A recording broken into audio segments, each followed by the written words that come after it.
पंजाब में ही एक और कंट्रोवर्सी चरणजीत सिंह चन्नी के बयान को लेकर हो रही है।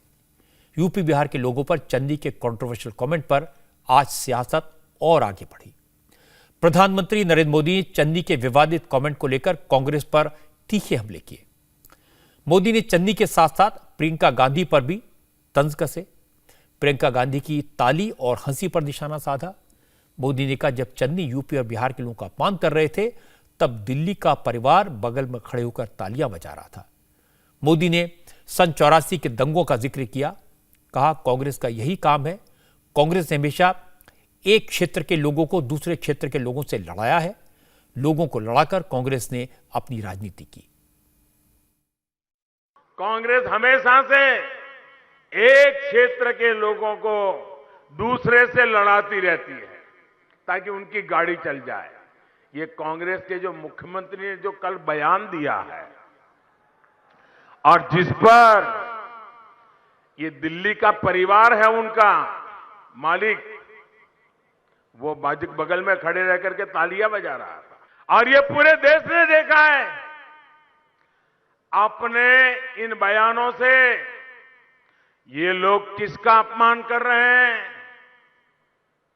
यहां का कोई ऐसा गांव नहीं होगा, कोई ऐसा गांव नहीं होगा जहां हमारे उत्तर प्रदेश के भाई बहन या हमारे के बिहार के भाई बहन यहां पर मेहनत न करते हो। कल ही हमने संत रविदास जी की जयंती मनाई है। आप मुझे बताइए, संत रविदास जी कहां पैदा हुए थे? पंजाब में पैदा हुए थे क्या?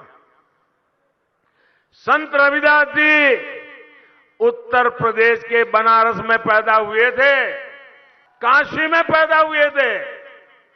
और आप कहते हो उत्तर प्रदेश के भाइयों को घुसने नहीं दोगे, तो क्या आप संत रविदास जी को भी निकाल दोगे?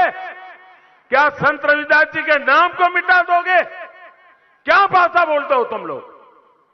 इतना ही नहीं, मैं जरा पूछना चाहता हूं, गुरु गोविंद सिंह जी का जन्म कहां हुआ था? पटना साहिब में हमारे गुरु महाराज गुरु गोविंद सिंह का जन्म हुआ था, बिहार में हुआ।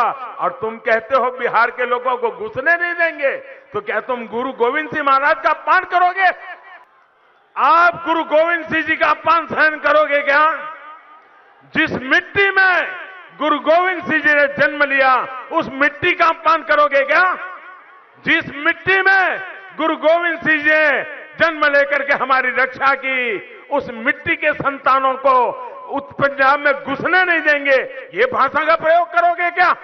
हम यूपी बिहार के लोगों को घुसने नहीं देंगे।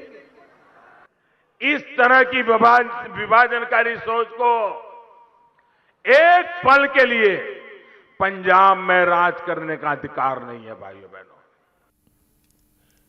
बयान पर इतना हंगामा हुआ तो चरणजीत सिंह चन्नी को सफाई देनी पड़ी। चन्नी ने आज कहा कि यूपी और बिहार के लोगों का पंजाब पर उतना ही हक है जितना हमारा है। उनकी बातों को तोड़ मरोड़ कर पेश किया गया है। उन्होंने ये बात तो केजरीवाल के लिए कही थी। हमारा उनसे 9 मास का रिश्ता है और प्यार है और दिल से है, इसको कोई निकाल नहीं सकता। लेकिन कुछ मेरे बयान को इन्होंने अपने तरीके से पेश किया है। मैं फिर कहना चाहता हूं कि जो दुर्गेश पाठक, संजय सिंह, केजरीवाल जैसे लोग बाहर से आकर खलल डालते हैं, मैंने उनके बारे में बात की है। लेकिन जो यूपी, बिहार, राजस्थान या जहाँ जहाँ से भी लोग पंजाब में हम आते हैं और पंजाब में काम करते हैं, पंजाब उनका भी उतना ही है जितना हमारा है। इसलिए इसको गलत तरीके से पेश करना सही नहीं है। मैं फिर कह दूं, प्रवासी हमारे प्यारे हैं। केजरीवाल जैसे लोगों को अपने साथ जोड़कर मत देखें। ये लोग पंजाब में अराजकता फैलाने आए हैं और प्रवासी पंजाब में विकास के लिए आता है।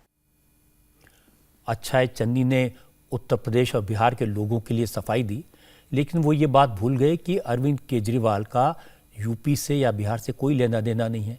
वो दिल्ली के मुख्यमंत्री हैं, पैदा हरियाणा में हुए थे। कांग्रेस महासचिव प्रियंका गांधी आज पंजाब में कैंपेन कर रही थी। चन्नी के बयान पर जो विवाद हो रहा था उस पर उन्होंने भी सफाई दी। प्रियंका ने कहा कि चन्नी की बातों का यह मतलब नहीं था, उन्होंने सिर्फ यह कहा था कि पंजाब की सरकार पंजाबियों को चलानी चाहिए। उनके बयान को गलत तरीके से पेश किया जा रहा है।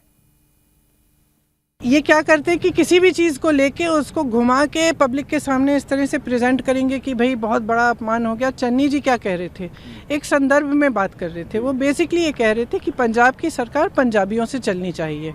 उन्होंने जिस तरह से बोला उसको थोड़ा घुमाया गया और ऐसे लगा कि वो कुछ और कह रहे हैं, लेकिन सच्चाई ये है कि वो सिर्फ ये कह रहे थे कि पंजाब की सरकार पंजाबी चलाएंगे। मुझे तो नहीं लगता कि कोई यूपी से आकर यहाँ पे राज करना चाहता है, कोई इंटरेस्टेड भी है। यूपी में भी नहीं चाहते कि पंजाब से कोई आके राज करे। ठीक है, अब जहाँ तक ये बात हुई कि मेरे खिलाफ माहौल बन रहा है, मेरे खिलाफ माहौल तो इनको बनाना ही पड़ेगा, क्योंकि ये जानते हैं कि यूपी में कौन लड़ रहा है। 3 सालों से यूपी के जितनी भी समस्याएं उनकी सरकार के खिलाफ एक ही पार्टी है जो लड़ी है, कांग्रेस पार्टी है। बाकी सब झुके हैं इनके सामने, निकले नहीं अपने घर से, इनको मालूम है।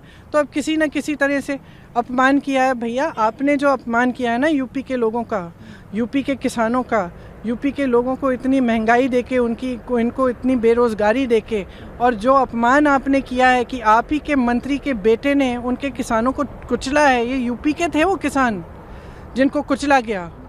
आपने उस मंत्री को अपने साथ स्टेज पे रखा, अभी तक उसका बेटा रिहा हो गया है जिसने उनको कुचला है। आपने नहीं अपमानित किया यूपी के लोगों को? कहाँ थे आप निकले जब किसान का आंदोलन था? कहाँ थे? जब यूपी की महिलाओं का बलात्कार होता है तो आप मुंह भी नहीं खोलते हैं। ये अपमान है यूपी के लोगों का। प्रियंका गांधी को एक बात तो समझ में आ गई है कि चरणजीत सिंह चन्नी ने बिहार और यूपी के भाइयों के बारे में जो कहा उसका फायदा पंजाब में हो या ना हो, लेकिन उसका नुकसान यूपी में हो सकता है। इसीलिए उन्हें इतना क्लैरिफिकेशन देना पड़ा, इसीलिए चन्नी को सफाई देनी पड़ी। इसी तरह बीजेपी जानती है कि चन्नी के बयान का फायदा उन्हें पंजाब में मिले ना मिले, लेकिन उत्तर प्रदेश में इसका फायदा जरूर मिलेगा। इसीलिए प्रधानमंत्री मोदी और दूसरे नेता इस बात को बढ़ा चढ़ाकर कह रहे हैं। पंजाब के जानकार कह रहे हैं कि चन्नी ने बैठे बिठाए अपनी मुसीबत बढ़ा ली है। लेकिन मजे की बात है कि नवजोत सिंह सिद्धू आजकल बिल्कुल खामोश है, इस सवाल पर भी कुछ नहीं बोले।